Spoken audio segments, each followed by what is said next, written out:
कुमकुम भाग्य में एक ऐसा मोड़ आ गया है जिसने प्रार्थना की जिंदगी को पूरी तरह से हिलाकर रख दिया है।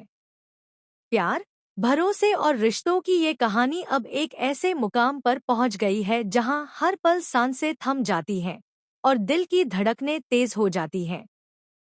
प्रार्थना, जो अपने दिल की बात कहने चली थी, खुद उस तूफान का हिस्सा बन गई जिसका अंदाजा उसे बिल्कुल नहीं था। सब कुछ शुरू होता है उस दिन जब प्रार्थना अपने दिल में एक भारी राज लिए शिवांश से मिलने उसके ऑफिस पहुंचती है। उसका मन बेचैन है, आंखों में आंसू हैं और दिल में डर। डर इस बात का कि कहीं देर न हो जाए, कहीं वो सारी बातें जो शिवांश को बतानी है अनकही ही न रह जाएं। लेकिन शिवांश, जो ऑफिस के कामों में व्यस्त होता है, उसकी बातों को सुन नहीं पाता। प्रार्थना की आंखों के सामने उसकी उम्मीदें टूटने लगती हैं। तभी होता है कुछ ऐसा जो सब कुछ बदल देता है।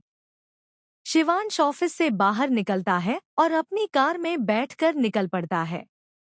पर उसे यह नहीं पता होता कि वह कार अब मौत का सामान बन चुकी है, क्योंकि उसी कार के ब्रेक को फेल करवा चुकी होती है। सोनालिका, वही औरत जो मुस्कुराकर सबसे बड़ी चाल चल जाती है। जैसे ही कार तेज रफ्तार से सड़क पर दौड़ती है, शिवांश को महसूस होता है कि कुछ गड़बड़ है। वह ब्रेक दबाता है, लेकिन कार नहीं रुकती। डर, हैरानी और घबराहट उसकी आंखों में साफ झलकती है। उसके हाथ कांपने लगते हैं और तभी एक नाम उसके जहन में गूंजता है, प्रार्थना। ऐसे समय में तो मुझे बुआ माँ याद आनी चाहिए, तान्या याद आनी चाहिए, सोनालिका याद आनी चाहिए। फिर प्रार्थना क्यों याद आ रही है, वो खुद से सवाल करता है।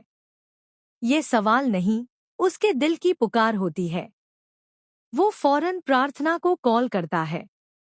फोन उठाते ही प्रार्थना घबरा जाती है। उसकी आवाज कांपती है जब वो पूछती है, शिवांश, कहाँ हो तुम? शिवांश लोकेशन बताता है, लेकिन उसकी सांसें अब लड़खड़ाने लगती हैं। वह कहता है, मेरे पास ज्यादा समय नहीं है प्रार्थना। तुम ऑफिस में क्या बताने आई थी, वो अब बता दो। प्रार्थना की आंखों से आंसू गिरने लगते हैं, लेकिन वह खुद को संभालती है और कहती है, नहीं, हमारे पास समय है, हम बात करेंगे, मैं तुम्हें कुछ नहीं होने दूंगी। शिवांश की आंखों में उम्मीद की हल्की सी चमक आ जाती है। वो कहता है, मुझे पता है तुम मेरी परवाह करती हो। लेकिन फिर वो सब क्या था? रौनक के साथ जो कुछ भी था, क्या वो सच था? अब प्रार्थना के पास जवाब है। सच्चाई है जिसे वो छुपाना नहीं चाहती। लेकिन उससे पहले उसे बचाना जरूरी है। उसे पता चलता है कि शिवांश खतरे में है। उसके पास वक्त बहुत कम है। वह दौड़ते हुए एक ट्रक को रुकवाती है और ड्राइवर से कहती है, कृपया मदद कीजिए। मैं जिस दिशा में जा रही हूँ, वहाँ किसी की जान खतरे में है। ड्राइवर इंसानियत दिखाता है और उसे लिफ्ट देता है। रास्ते में प्रार्थना फोन पर शिवांश से लगातार बात करती रहती है, ताकि उसका होश बना रहे।